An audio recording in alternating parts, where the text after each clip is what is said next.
Assalamualaikum warahmatullahi wabarakatuh. Waalaikumsalam warahmatullahi wabarakatuh. Selamat pagi menjelang siang. Pagi. Gimana nih teman-teman para petani milenial di Desa Tandan Hilir 2? Bagaimana kabarnya? Apakah baik-baik saja? Alhamdulillah baik. Wah, sangat luar biasa.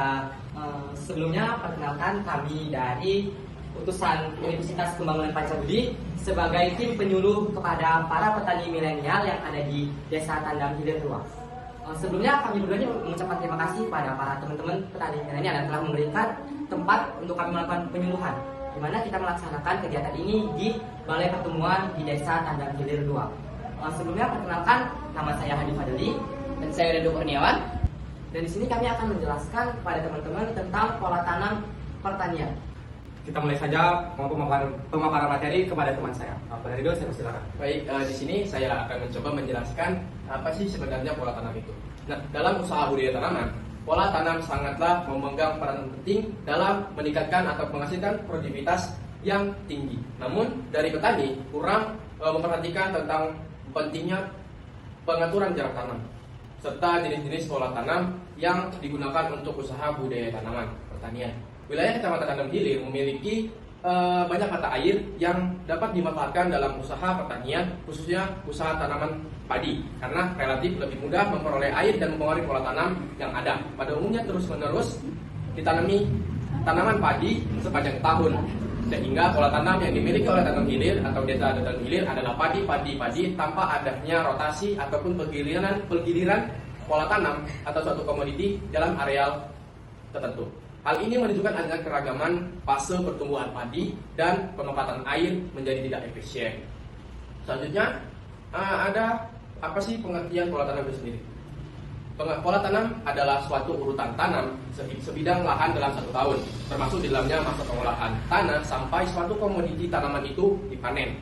Pola tanam merupakan bagian dari subsistem dan dari sistem budidaya tanaman. Maka dari sistem budidaya tanaman ini dapat dikembangkan satu atau lebih sistem pola tanam. Pola tanam ini diterapkan dengan tujuan memanfaatkan sumber daya secara optimal dan untuk menghindari resiko kegagalan suatu jenis komoditas. Sebelum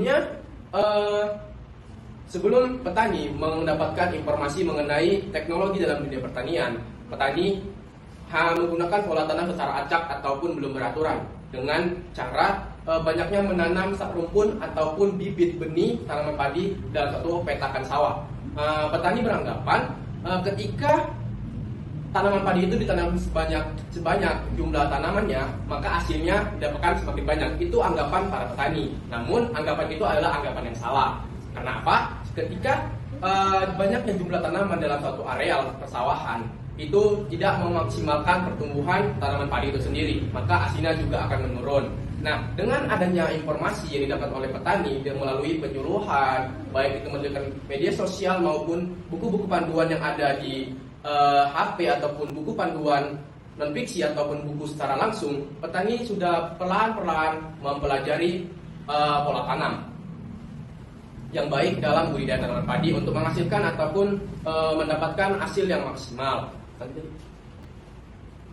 Nah, sistem pola tanam sendiri itu dibagi menjadi dua. Yang pertama adalah monokultur dan polikultur. Pertanian monokultur merupakan pola tanam yang hanya menanam satu jenis komoditas dalam suatu areal tanaman pertanian selama 1 tahun. Contohnya adalah pada suatu sawah hanya ditanami padi dan padi tersebut ditanami selama 3 periode ataupun 3 musim atau selama 1 tahun.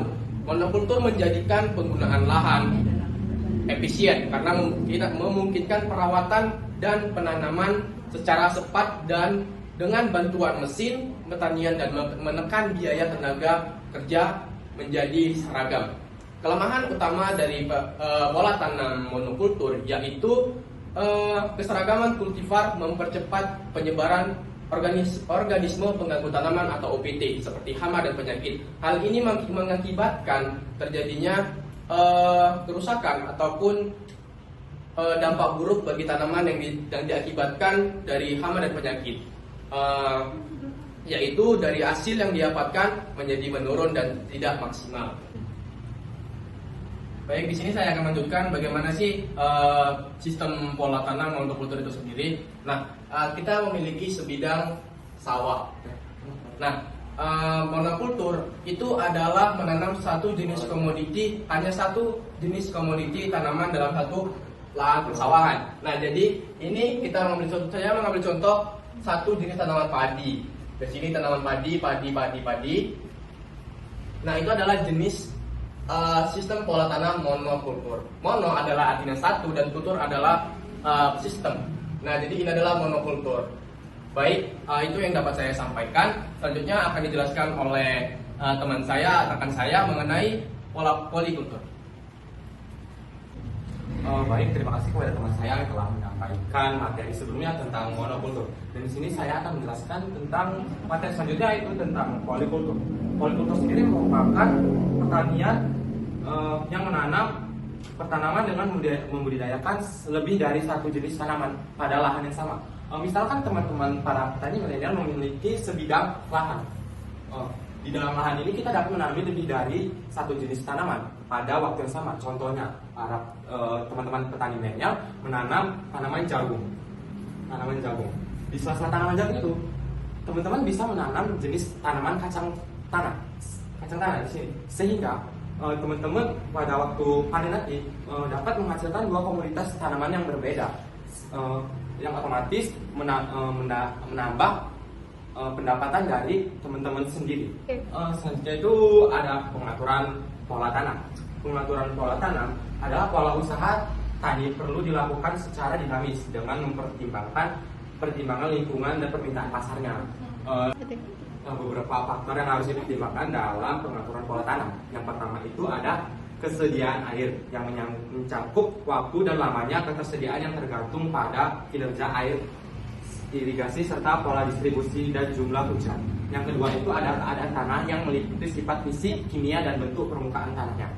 Selanjutnya itu ada eksistensi hama dan penyakit tanaman yang bersifat kronis dan potensial. Selanjutnya ada rotasi tanam, di mana rotasi tanam itu memiliki pola tanaman yang dikembangkan dengan cara mengganti tanaman budidaya setiap musim, bertujuan untuk meningkatkan produktivitas lahan pertanian. Lamanya rotasi itu biasanya antara 2-5 tahun. Tujuan dari rotasi tanaman yaitu yang pertama itu memperbaiki struktur tanah. Yang kedua itu menambah penghasilan tiap kesatuan luas tanah. Yang ketiga itu merotasi tanaman budidaya. Yang keempat itu menjaga kesuburan dari tanah tersebut karena adanya rotasi pola tanam. Yang kelima itu rotasi tanam ini juga menghindari dari peledakan hama, karena dengan rotasi setelah di musim kemarin kita menanam padi dan musim selanjutnya kita menanam tanaman kacang tanah, otomatis hama yang menyerang juga berbeda sehingga peledakan juga akan sedikit berkurang. Baik, di sini buat teman-teman para petani milenial yang ingin bertanya atau yang lebih yang kurang paham tentang apa yang akan dijelaskan, boleh memberikan kami sebuah pertanyaan. Baik, saya ingin bertanya. Jadi ini kan tadi abang menjelaskan tentang polikultur antara jagung dan kacang tanah. Nah, untuk tanaman padi sendiri dengan tanaman apa yang bisa disandingkan seperti itu? Baik Kak, terima kasih untuk pertanyaannya. Pertanyaannya akan dijawab oleh teman saya yaitu Ridho Kurniawan. Baik, terima kasih kepada para petani milenial yang sudah mengajukan pertanyaan kepada kami. Di sini saya akan mencoba menjawab pertanyaan. Nah, bagaimana sih pada tanaman padi itu dilakukan polikultur dan apa contohnya? Nah, baik, di sini akan saya mencoba untuk menjawab. Tanaman padi itu biasanya disandingkan oleh tanaman air seperti tanaman genjer, dan juga biasanya dengan teknologi sekarang saat ini tanaman padi itu biasanya dilakukan secara minam padi. Minam padi itu artinya adalah disandingkan dengan makhluk hidup lain seperti ikan, baik itu ikan emas, ikan nila maupun ikan lainnya. Baik, begitu mungkin yang dapat saya jawab. Apakah petani milenial Ibu Puji sudah paham mengenai jawaban dari saya? Ya, cukup paham. Namun kan di sini saya bertanya tentang tanaman nih, bukan yang makhluk hidup lain gitu. Saya tanaman apa bisa disandingkan dengan padi gitu. Oke, baik, mungkin tanaman yang bisa ditanam atau disandingkan dengan sistem pola tanam polikultur, menurut saya itu adalah tanaman air seperti genjer dan juga kangkung. Baik, terima kasih kepada rekan-rekan petani milenial yang ada di Desa Tandan Hilir 2 yang telah mendengarkan pemaparan yang telah kami sampaikan. Semoga apa yang kami sampaikan dapat bermanfaat bagi teman-teman untuk meningkatkan taraf hidup teman-teman. Sebelumnya saya ucapkan terima kasih dan kami akhiri. Wassalamualaikum warahmatullahi wabarakatuh.